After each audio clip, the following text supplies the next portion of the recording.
T20 world cup का fever अब high voltage पर सवार है और इस वक्त पूरा पाकिस्तान नहीं बल्कि पूरी दुनिया एक्साइटेड है।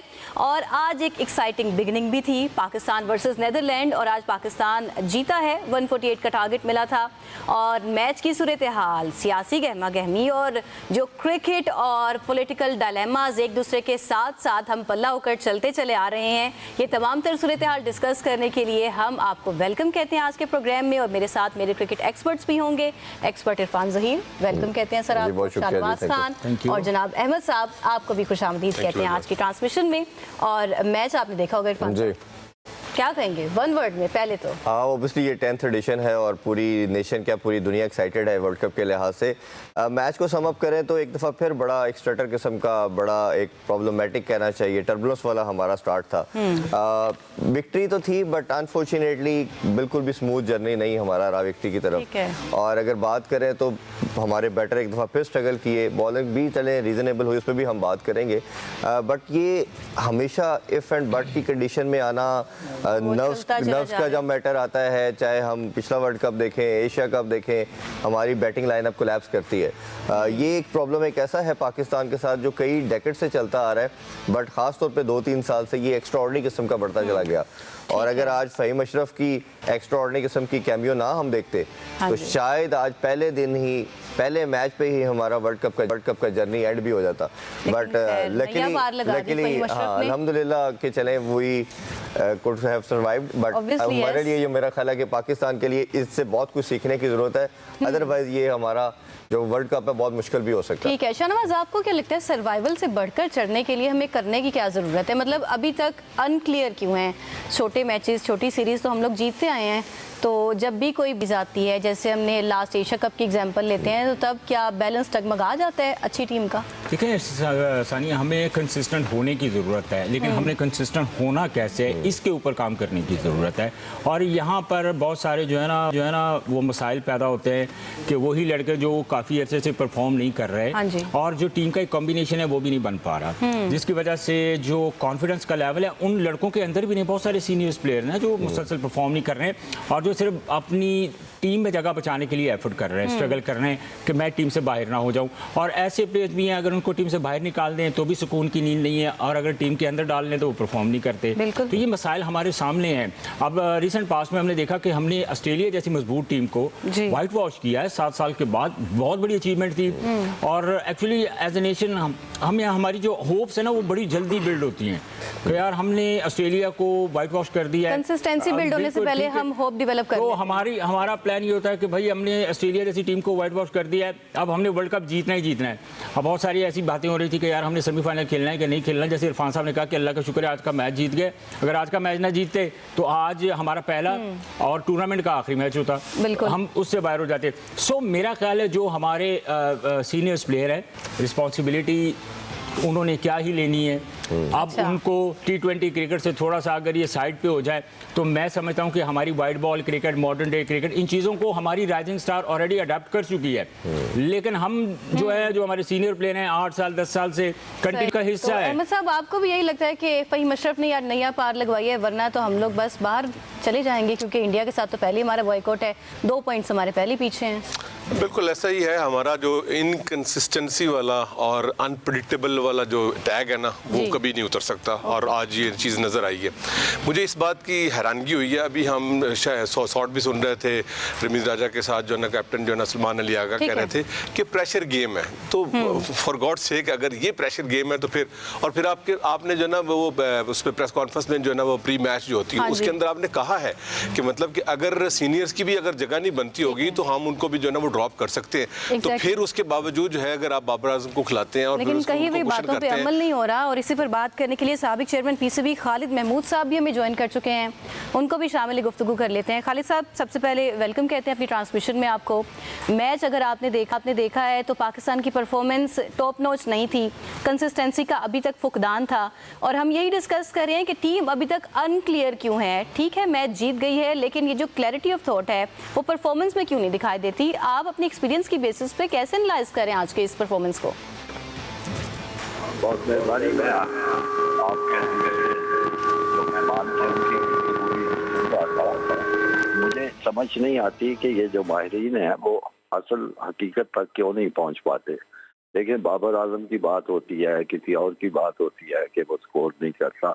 मुझे ये बताइए कि अगर आपका क्रिकेट का निज़ाम ठीक हो तो आप अब तक कई बाबर आजम तैयार कर चुके होते। एक बाबर आजम नहीं खेल सकता और दूसरा बाबर आजम आता जरूरत है इस टाइम पे जब छोटे मैचेस हम अच्छे खेल रहे हैं, सीरीज अच्छी खेल रहे हैं, बायलैटरल सीरीज में भी अच्छा परफॉर्म कर रही है टीम, तो अचानक से जब भी T20 वर्ल्ड कप आता है, चैंपियंस ट्रॉफी आती है, ये एशिया कप आता है, तो टीम के साथ मसला क्या पेश आता है? आपको क्या लगता है? मैं बताने की कोशिश कर रहा हूँ, आप उसको सुनने की बजाय अगला सवाल कर रही हैं। मैं अर्ज कर रहा हूँ कि आपकी बेंच स्ट्रेंथ जो है वो बहुत कमजोर। खालिद महमूद साहब की आवाज़ हम तक नहीं पहुँच पा रही है, उनसे रब्ता करेंगे और इस डिस्कशन को हम कंटिन्यू करते हैं। बैटर्स की परफॉर्मेंस के बाद इरफान, साहिबजादा फरहान 47, फ़हीम अशरफ 29। फ़हीम अशरफ को 2 डाउन भेज दें क्योंकि बाबर, साइम, आगा और मुझे समझ नहीं आ रहा। इसमें बेसिकली सबसे पहले सिलेक्शन पे हमें बात करनी पड़ेगी। ऑब्वियसली हम पूरा वर्ल्ड कप डिस्कशन करेंगे, लेकिन सबसे पहले आप देखें कि जब आपकी टीम सेलेक्ट होती है तो आप देखें, मैं एग्जांपल देना चाहूँगा इंडिया का। ठीक है। किशान टीम में आता है, एज ए ओपनर आता है संजू सैमसन की जगह पे, जैसे आप प्रैक्टिस मैच में देख सके हैं। हमने 5 ओपनर सेलेक्ट किए हैं पाकिस्तान टीम ने, ठीक है, जिसमें बाबर भी सारे 5-6 साल से ओपन कर रहा था, साहिबजादा फरहान भी है, साइम भी है, इसी तरह आपका फखर जमान भी एज ए ओपनर है, और आपका उस्मान खान भी डोमेस्टिक में सब ओपन करता रहे, ख्वाजा नाफे है वो भी ओपनर है, तो 6 बन जाते हैं। आपने मिडिल ऑर्डर सिर्फ एक था, वो सलमान अली आगा था, वो नंबर 3 पे आ गया परफॉर्मेंस के बाद, बाबर 4 पे चला गया, 5 पे आप कहते हैं फखर आएगा, तो आपने तो पूरा का पूरा कोर खुद डिस्टर्ब किया। अब इसका सोल्यूशन क्या है? सोल्यूशन ये, जैसे शाहनवाज भाई भी बात कर रहे थे कि आपने राइजिंग के 2-3 लड़के थे, जिसमें से सबसे पहले मास सदाकत की हमने हमेशा बात की, ऐसा लड़का जिसने इतना शानदार परफॉर्म किया। करेज की ज़रूरत है। अब इन लड़कों के जो नफ्स की बात करते हैं वो इनमें नहीं है, फिर हमने उसको सेलेक्ट नहीं किया। फिर इसी तरह सुफियान था, फिर इसी अहमद दानियाल, मुझे लगता है कि वो एक एक्स्ट्राऑर्डिनरी टैलेंट था, वो आपके स्क्वाड में होना चाहिए था जब हारिस रऊफ को आपने सेलेक्ट नहीं किया या वसीम जूनियर को, तो कई पहले तो सिलेक्शन पे मसला था। बाकी ये जो नफ्स का मसला है, ये हर दफ़ा हम देखते चले जा रहे हैं कि अनफॉर्चुनेटली ये बढ़ता चला जा रहा है, और इसकी कहीं ना कहीं, चाहे आप डोमेस्टिक खेलें या कुछ और खेलें, जहाँ पहले बैटिंग कर रहे हैं, होम कंडीशन है, प्रेशर नहीं है तो अच्छा खेलते हैं, ज़रा सा प्रेशर, वो जिस तरह अहमद साहब ने बात की कि कप्तान कह रहा है यार प्रेशर था, अगर नीदरलैंड के खिलाफ खेल के प्रेशर है तो इंडिया या साउथ अफ्रीका, न्यूजीलैंड के अगेंस्ट क्या होगा आपका? प्रेशर गेम में फिर कितना प्रेशर लेगी ये टीम? और मैं इसमें लास्टली ऐड करता जाऊं कि जो एक रोल आपने दिया बाबर आजम को कि एंकर करना है, अगर इस तरह की कंडीशन पे 50 करना है 60 बॉलों पे 55 पे, अगर उस पर भी आप नहीं कर पा रहे, जिसमें सिंगल करनी है आपने और एक एंड संभालना है, तो फिर कौन सा रोल है? तो ये मेरा ख्याल है कि सीनियर को देखना पड़ेगा। अब देखिए ना, आपने बाबर आजम की जो सिलेक्शन थी, देखें पहले तो अगर ओवरऑल परफॉर्मेंस की बात करें, ज़ाहिर है जब भी पाकिस्तान क्रिकेट की बात होती है, सबसे ज़्यादा जो फैन फॉलोइंग है वो भी बाबर आजम की, और सबसे ज़्यादा तनकीद भी बाबर आजम की, लेकिन हमें फैक्ट्स के ऊपर जाना चाहिए। अब देखें, आप मुसलसल काफ़ी अरसे से बाबर आजम स्ट्रगल कर रहे थे, बिग बैश, तेज़ विकटें, 1-1.5 फुट की हाइट से बॉल आता है बाकी दुनिया की पिचेस की निस्बत वहाँ पर। अब वहाँ पर उसने परफॉर्म नहीं किया, उन्होंने ड्रॉप कर दिया श्रीलंका के टूर, जब पाकिस्तान 3 T20 मैचेस खेलने गया था, वहाँ पे ड्रॉप कर दिया कि चले यार बड़ी क्रिकेट है, तगड़ी क्रिकेट हो रही है, वहाँ पे खेलेगा, रन्स करेगा, थोड़ा कॉन्फिडेंस गेन करेगा, बट अनफॉर्चुनेटली उन्होंने सिर्फ 2 50 किया वहाँ पे। तो कहने का मतलब है कि फिर आपने ये ऑस्ट्रेलिया के खिलाफ एक भरपूर मौका दिया, आपने ऑस्ट्रेलिया के खिलाफ जो है भरपूर मौका दिया, उन्होंने 3 मैचेस वो खेले हैं, 1 50 किया, और मेरा ख्याल वो जो 50 था उससे बेहतर था अगर आप किसी और प्लेयर को मौका देते तो शायद उससे आधे बॉल खेल के वो इतने रन बना लेता। बाबर की जिस तरह से ग्लोरीफाई होती है, ग्लोरीफाई आप इस तरह की पिचेस के ऊपर देखें, आप उसको जस्टिफाई नहीं कर सकते इस तरह की पिचेस के ऊपर, होम कंडीशंस के ऊपर आप उसके ऊपर डिबेट करें। आप जिस तरह उनको एक मौका दिया गया है कि आप श्रीलंका की जो वेन्यूज हैं, जो पिचेस हैं, उसका बेसिकली आइडियल जगह है कौन सी? वो आइडियल जगह ये है कि वहाँ पे स्ट्राइक रोटेट होनी है। जो स्ट्राइक रोटेट होनी है उसका मतलब है कि आपने लंबे शॉट्स नहीं खेलने, आपसे तवक्को ही नहीं है कि आपने लंबे शॉट्स खेलने हैं, आपने वहाँ पर स्ट्राइक रोटेट करनी है, 1-2, ये आपका रोल है। और अगर वहाँ पर कहा यह जाता है कि बाबर आजम सबसे ज़्यादा टेक्निकली प्लेयर, तगड़े प्लेयर हैं, तो अगर आप अपना ये रोल भी जो अच्छे से नहीं प्ले कर रहे, आप स्ट्राइक भी रोटेट नहीं कर पा रहे, देन आपका फिर टीम में होने का फायदा नहीं है, उल्टा फायदे की बजाय बाकी जो टीम उसका नुकसान हो रहा है। अब कैप्टन सलमान अली आगा ने अपनी प्रेस कॉन्फ्रेंस में कहा था कि जो प्लेयर परफॉर्म नहीं कर रहा होगा, चाहे वो बाबर हो चाहे कोई भी हो, उसको हम हटा देंगे, लेकिन ये चीज़ हमें नजर नहीं आ रही, जो कहते हैं टीम में सब बराबर है। मुझे तो सिर्फ एक बात मुझे तो सिर्फ एक तो बात कोई नजर आ परफॉर्म रही नहीं है। करा। अभी हम न्यूज रूम में मैच देख रहे थे और हम क्या कह रहे थे कि आज बाबर ने टुक टुक लगाई हुई है। आज नहीं लगाई हुई नहीं, आज है। रिक्वायर्ड थी बल्कि हाँ जी, टुक टुक, तो वो भी नहीं की। नहीं, और टुक टुक के साथ फिर स्कोर भी तो मुझे तो सिर्फ ये लग रहा है कि सिर्फ बाबर को जो है ना वो मौके जो है ना सिर्फ इस वजह से दिए जा रहे हैं कि उसको जो है ना वो मौका खेलने का नहीं दिया जा रहा, बल्कि उसको इनकरेज इस बात की किया है कि ढीठ जो है ना वो तुम नहीं हो हम है।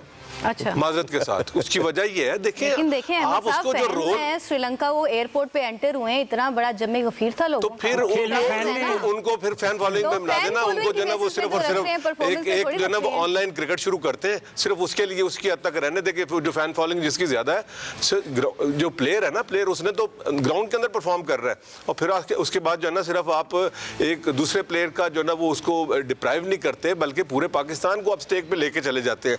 उनकी जगह आपने एक तो जो है ना वो चौथे नंबर पे उनको भेजा है, उनका रोल क्या था, वो उनकी जो ना वो बैटिंग परफॉर्मेंस आपने देखी, आप जो उनकी जो 15 बॉलें हैं अगर सिर्फ आप वो देख लें आप हैरान परेशान। आप दोनों क्रिकेट खेले हैं, ये बताएं कि जब बैटिंग ऑर्डर चेंज होता है किसी बैट्समैन का, ये मतलब एक डिबेटेबल बात तो है कि जो ओपनर थे, जिस तरह मैंने पहले बात की कि 5 ओपनर सेलेक्ट किए, अब सबका रोल चेंज कर रहे हैं। बाबर सारी जिंदगी ओपनर खेलता रहा T20 में, पहले 3 पे किया और 2 मंथ के बाद आप उसको अब 4 पे ले आए, ये कितना डेंट करता है परफॉर्मेंस? देखें, आप एक नए बॉल से जब आप एज ए ओपनर खेल रहे होते हैं, आपके पास स्पेस कितनी होती है मुझे ये बताएं। नया बॉल होता है ना आपके पास, अब नया बॉल खेलने का तरीका क्या है? अगर आप एक तो आपके अंदर सर्कल के अंदर आपको ये प्लस पॉइंट है, और फिर कोई ऐसी शॉट्स भी लगती है जो सर्कल से बाहर निकलती है या एज में जाती है या सॉरी गैप में जाती है, तो आपको बाउंड्री मिल जाती है। और अगर एक बाउंड्री किसी भी बैटर को मिलती है तो उसका कॉन्फिडेंस लेवल कहां तक जाता है, ठीक बॉल नजर आना शुरू हो जाता है। नए बॉल से आपको पता है कि शुरू में रन्स बनते हैं और वो स्किल होती है बैटर्स की जो एज ए ओपनर खेल रहे होते हैं। और दूसरी तरफ आप ये देख लें कि जब बॉल पुराना होता है, जब आप किसी बैटर का बैटिंग ऑर्डर चेंज करते हैं इरफान साहब, आप उसको 5 या 6 पे खिलाते हैं, आपकी जो फील्डिंग है वो खुल गई, आपके पास सर्कल के जो ओवर है वो खत्म हो गए, बॉल पुराना हो गया, वही आपने बाउंड्री मारनी है जो आपके अंदर स्किल होगी, जिस शॉट की स्किल होगी जो आपके पास, जिस तरह आप इंडियंस खेलते हैं, ऑस्ट्रेलियंस खेलते हैं। लेकिन पुराने बॉल से आपको सबसे ज़्यादा प्रॉब्लम यहाँ पे होगा कि आप अपनी शॉट्स खेलें जो आपको एडवांटेज मिलता है, लाइक आप शुरू में 4-5 बाउंड्रियाँ गेन करते हैं, लेकिन जब आप मिडिल ऑर्डर में जाएंगे, जब आप बॉल पुराना होगा तो आपको शॉट बनानी पड़ेगी। लेकिन मुझे सिर्फ ये एज ए क्रिकेटर, चले मैं इतनी बात कर लेता हूँ कि मुझे अभी तक हमारी टीम में कोई ऐसा प्लेयर नजर नहीं आया जिसने बना के शॉट मारा हो, जिसने गैप शॉट्स की। ये तो शॉट्स की भी बात हो गया, मैं बात कर रहा हूँ ना। फिर उसके बाद आपको डेफिनेटली इरफान साहब बहुत ज्यादा फर्क पड़ता है। एक नए बॉल खेलने की आपने सारी उम्र प्रैक्टिस की, आपको पता है कि मैंने नए बॉल फेस करना है, और जब पुराना बॉल होता है तो देखिए पुराने बॉल के लिए भी जो स्पेसिफिक नंबर्स होते हैं, एक नंबर 3 पे खेल रहा है, एक नंबर 4 पे खेल रहा है, उसके लिए वो प्रैक्टिस करता है। अब आप नेट सेशन में जाते हैं तो नेट सेशन में जो मिडिल ऑर्डर बैटर होगा वो कहेगा कि यार मुझे थोड़ा पुराने बॉल से बॉल करो ताकि मेरी जो आई सेट है वो सेट हो, मुझे बॉल नजर आए। तो ये टेक्निकली अब ये देखें कि शाहनवाज भाई, हमने मिडिल ऑर्डर की जब बात कर रहे हैं तो हमने पहले एक प्लेयर बनाया, पहले इरफान खान नियाजी पे इन्वेस्ट किया, फिर हमने कुछ लास्ट 8-10 मंथ से उस पर बनाया हमने हसन नवाज को, ओपनिंग से हम उसको मिडिल ऑर्डर में लेके आए, उसने परफॉर्म भी अच्छा किया।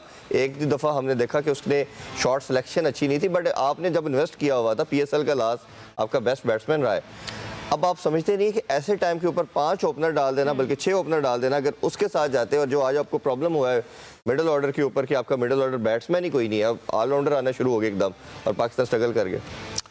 बिल्कुल ऐसा ही है। इसमें जो ना सबसे पहले स्ट्रेटजिकली हमें बहुत ज़्यादा लैकिंग है कि जो आपका थिंक टैंक है उसके पास कोई एक प्रॉपर वे फॉरवर्ड और वे आउट नहीं है कि हमने असल में करना क्या है। आप जो ना मतलब कि वो जो वही अनप्रेडिक्टिव वाली, चलो यार आप देखें ना आपकी पिक एंड चूज़ क्या है, आपका अल्टीमेट जो है ना वो ना माइंडसेट क्या है। माइंडसेट क्या है कि वो आप जो ना वो ऑलराउंडर टाइप खिला लें, बैटिंग में नहीं तो बॉलिंग में चल जाएंगे। आप साइम अयूब की आप जिंदा मिसाल देख लें, फ़हीम अशरफ की जिंदा मिसाल देख लें कि मतलब कि वो तीतर और बटेर वाली जो है ना वो खेल है। गर्मियाँ आ गई हैं, नहीं तो जम्मू भेज के तो बस ऐसे निकल जाओ। सर्दी आप प्रोफेशनल एटीट्यूड दिखाएं तो सही कि मतलब अगर आप उसको करें। मेरी जो माइंड मेरा है ना थोड़ी बहुत जो क्रिकेटिंग सेंस है, मैं ये समझता हूँ कि जो प्लेयर है ना जितना बड़ा बन जाता है ना उसको उतना वेरिएशन वाला बनता है।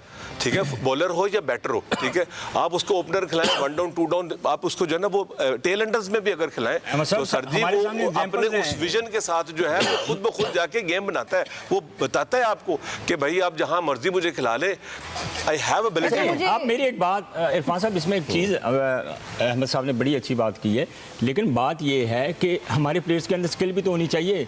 हमारे प्लेयर्स के ऊपर क्या वो काम किया गया है, उनकी स्किल के ऊपर क्या वो काम किया गया है? अब अगर आप एग्जांपल देते हैं अच्छा, इंडियन, मैं एक इसमें ऐड करूँ तो आप बात करें स्किल तो चले है, इस लेवल पे खेल रहे हैं। मुझे लगता है जो सबसे बड़ा प्रॉब्लम है ना वो गेम अवेयरनेस का है। आप ये जिस तरह देखें 4-5 बाउंड्री लगाई, साइम अयूब ने नो लुक शॉट के चक्कर के अंदर उसने अपनी विकेट थ्रो कर दी, यानी कि अपने क्रिकेट वर्ल्ड कप का मैच खेल रहे हैं और वैल्यू नहीं कर रहे। सबसे ज़्यादा फरहान बाउंड्रीज लगा रहा है और उसकी हिट मारी।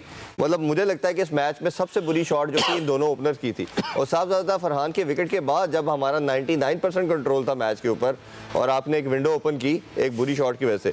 तो ये जो गेम अवेयरनेस है, ये लड़कों का मेरा ख्याल है कि सबसे बड़ा प्रॉब्लम है कि किस कंडीशन के अंदर किस मौके के ऊपर क्या शॉट खेलनी है, किस तरह इनिंग्स को बिल्ड करना है। शायद हमें इस रिसेंट पास के अंदर एक भी प्लेयर ऐसा नज़र नहीं आता जिसके अंदर ये गेम सेंस हो, ये एबिलिटी हो कि मैंने गेम को लेके जाना और मैच फिनिश करना है। भाई ये किसने पैदा करनी है? नाफे का मैं यहाँ पे जिक्र करना चाहूंगी, उसको आप उसकी प्लेसमेंट को कैसे असेस कर रहे हैं, क्योंकि उसका ज्यादा डोमेस्टिक का बैकग्राउंड नहीं है। ये बड़ा अनफॉर्चुनेट है, ये जैसे हम पहले सिलेक्शन की बात कर रहे स्किल सेट डेवलप होना चाहिए भी, नहीं, शाहनवाज भी ये बात कहते हैं, जब खेलेगा नहीं डोमेस्टिक तो देखिए उसकी सानिया, skill कैसे आपने develop जब किसी प्लेयर को सिलेक्ट करना होता है तो प्रेसिडेंट क्या होता है कि आपने उसकी डोमेस्टिक या शहीन की परफॉर्मेंस की बेस के ऊपर आप सिलेक्ट करते ठीक है। हैं। ख्वाजा नाफे पहले T10 खेले हैं, उससे पहले वो सुपर सिक्सेस खेले हैं, डोमेस्टिक में उनकी कोई परफॉर्मेंस नहीं है। हम ये बिल्कुल नहीं कह रहे कि कोई पाकिस्तान का प्लेयर अच्छा है या बुरा है, हम ये बात कह रहे हैं कि आप प्रेसिडेंट क्या सेट कर रहे हैं कि कौन सा लड़का टीम में आ रहा है, किस बेसिस पे आ रहा है। अगर ऐसे ही लेके आएंगे जैसे लास्ट वर्ल्ड कप के अंदर मोहम्मद आमिर और इमाद वसीम को आपने पैराशूट के थ्रू लेके आए थे, किसी को डाउट है कि वो वर्ल्ड क्लास नहीं थे? वर्ल्ड क्लास थे, लेकिन जिस मेथड से आप उनको लेके आए वो आपकी पूरी परफॉर्मेंस पे डेंट इस तरह से उनकी अपनी क्रेडिबिलिटी भी तो क्वेश्चन ये आपको बोर्ड को ये चाहिए, ये जो मैनेजमेंट है, ये कोच है, इवन हमारे 15 का स्क्वाड तो हमारा कोच सेट करता है। परफॉर्मेंस के बाद कुछ और भी फैक्टर्स होते हैं, जैसे वेदर कंडीशंस हैं